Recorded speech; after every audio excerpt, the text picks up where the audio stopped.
Sales were up 35%.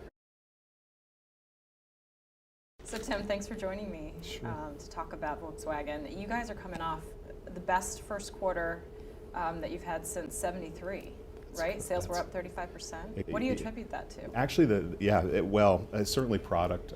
We've had a very successful product offensive that started with Jetta about 18 months ago, maybe 20 months ago.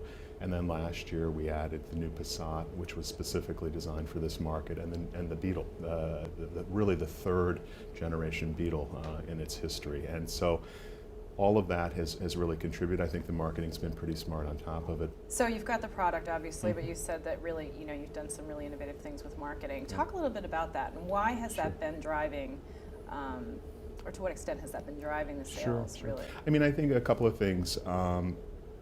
When you look at the VW advertising, VW communications, we tell very simple stories, and we talk about human stories told simply.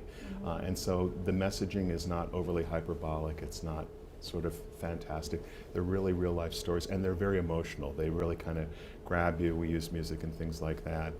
The Super Bowl spot a year ago was probably one of the most recognizable spots of 2011, and in the social space now over 50 million views, which is, I don't think YouTube has ever had a video that's Now you're talking about both the Darth Vader commercial of last year's Super Bowl as well as the Barkside teaser. And then the Barkside teaser was interesting. So how do you follow up on something like that? And everybody was waiting to see. Exactly, and so we decided that we would make the comparison that everyone inevitably would make.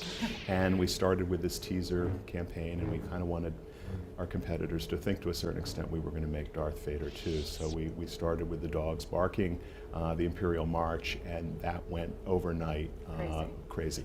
So, I mean, how do you, what do you prioritize when you're looking at new creative? I mean, what do you want to make sure that it absolutely has? Sure. All of the work sits under this banner, the power of German engineering. And that's the connective glue that holds the communications together. We think that's smart on a variety of levels. In an attempt to grow and certainly grab share from competitors, Asian competitors, domestic competitors, we think probably the best way to do that is to be who we are, and we're a German company. And when you look at German brands, we're the one that is the most accessible, most affordable. There really are no other, even European brands that kind of participate in the space that we do. So everything has to pay off that line, and it can pay it off in an emotional way. So the German engine can make you feel good, make you smile, make you happy, make you what. It's a rational payoff, so it might have X amount of airbags or TDI clean diesel or go 795 miles on a tank of gas.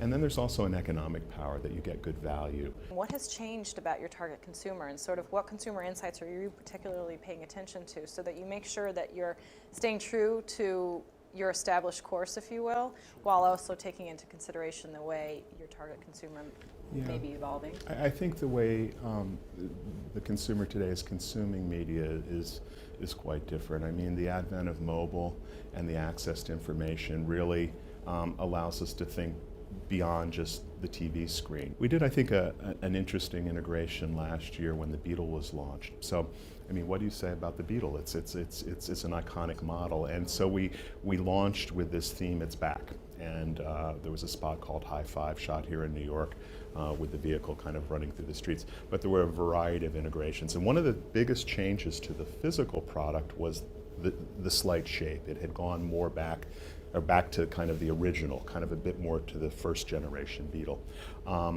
So the headline was Profile Update. Now that played off of the social space and Facebook and updating your profile. And we did an integration in Times Square where you could go to the Beetle page, and if you liked the new Beetle, it would take your profile picture and post it up in Times Square, and then redistribute it back to you and post it out to your friends that you were in Times Square and you liked the new Beetle. So figuring out how to connect all of these mediums and still not forget about the importance of things like TV and print are really, I think, important. What can we expect to see from VW then moving forward as far as new advertising? Yeah, new advertising, I mean, what we've done, we started this process when I arrived last year of planning out our messaging over 24 months. And so we sit down mid-year, we're actually getting ready to kick that off now. Our plans are fundamentally locked for the end of the year. And then we'll take a look at the entire next year, calendar year. And then, as often happens, it crashes down to the end of January or December 31st. And so then you really need to think about what's going to happen in the front end of the next year. So that's why we have a 24-month planning horizon with a heavy emphasis on what happens next year. We have some, I think, interesting stuff that'll come towards the fall around the elections that'll be very sort of VW-like and very has the potential to go viral, but will put a smile on people's faces. Product-wise, we add diesel to the Beetle line in the middle part of the year, and later this year comes our second hybrid in the line, the Jetta hybrid, and then Beetle Cabrio will come as well, so the soft top version of the Beetle. So great product momentum coming, and I think really good marketing momentum as well.